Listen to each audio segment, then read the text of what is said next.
धर्मांतरण का मास्टरमाइंड छांगुर बाबा और उसकी गर्लफ्रेंड को बलरामपुर लेकर पहुंची एटीएस। ध्वस्त कोठी को देखकर रो पड़ा छांगुर बाबा। तो वहीं विदेशी नागरिकता मामले में कांग्रेस नेता राहुल गांधी की बढ़ सकती हैं मुश्किलें। यूपी डायरी में आज देखिए दो बड़ी खबरें। नमस्कार, मैं रजनीश यादव, आप देख रहे हैं लोकमत हिंदी।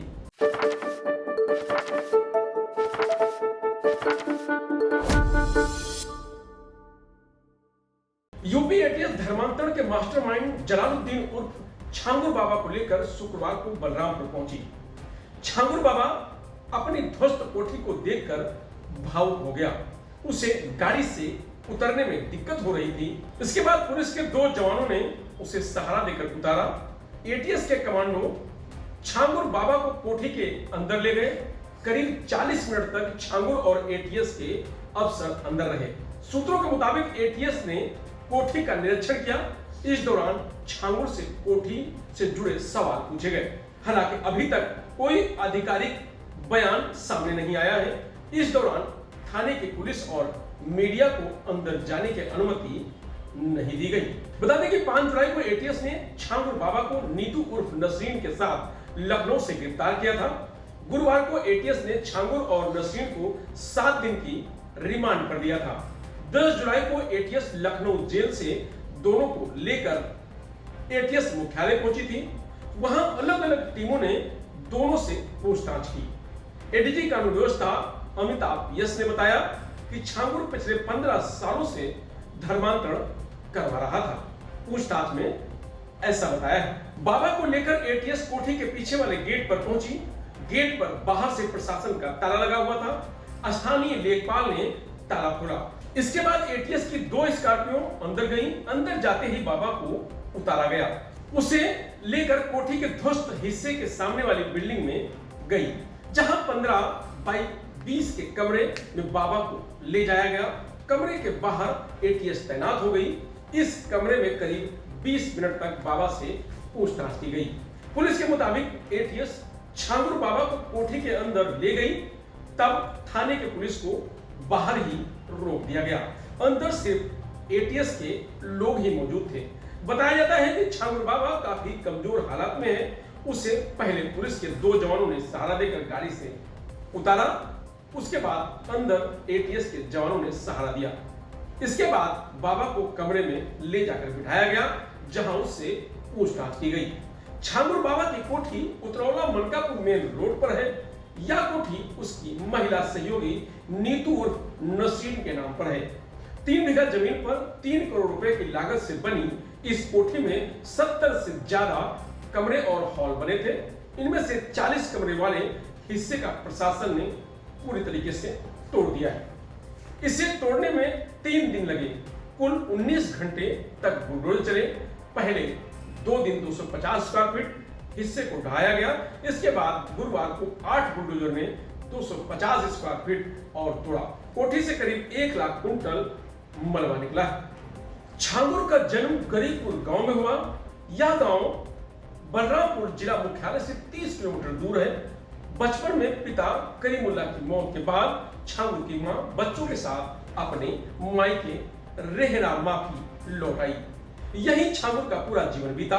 शुरुआत में गांव-गांव कपड़े की फेरी की, फिर अंगूठी और नग बेचने लगा।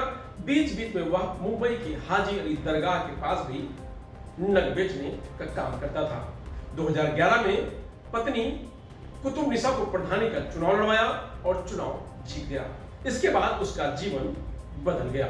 प्रधान बन जाने के बाद भी छांगुर ने नग बेचने का काम नहीं बंद किया।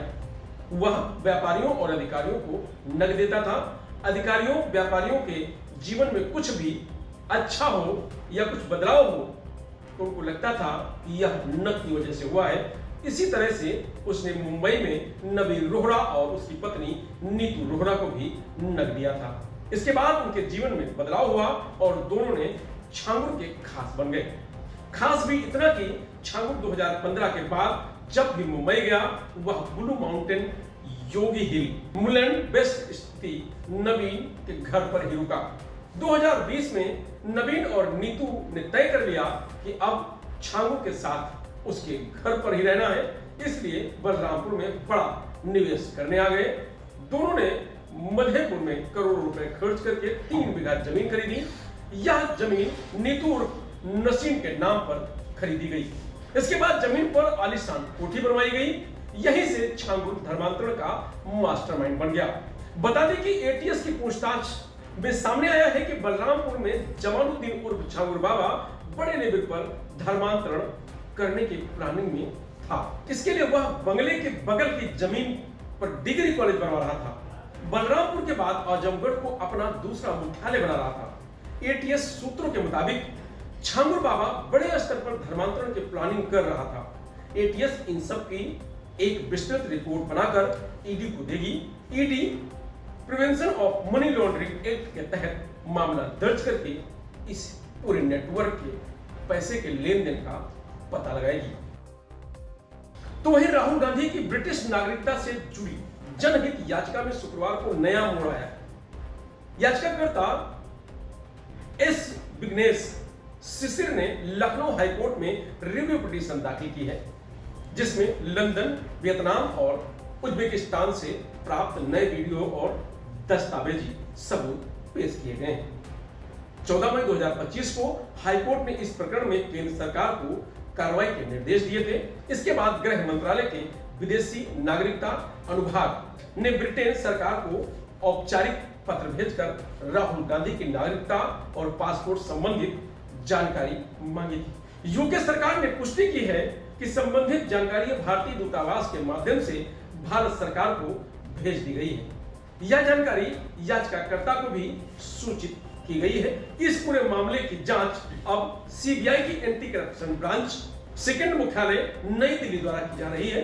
राहुल गांधी पर विदेशी नागरिकता से जुड़ी संवैधानिक शपथ उल्लंघन और चुनावी घोषणा पत्र में कथित गड़बड़ी के आरोप हैं।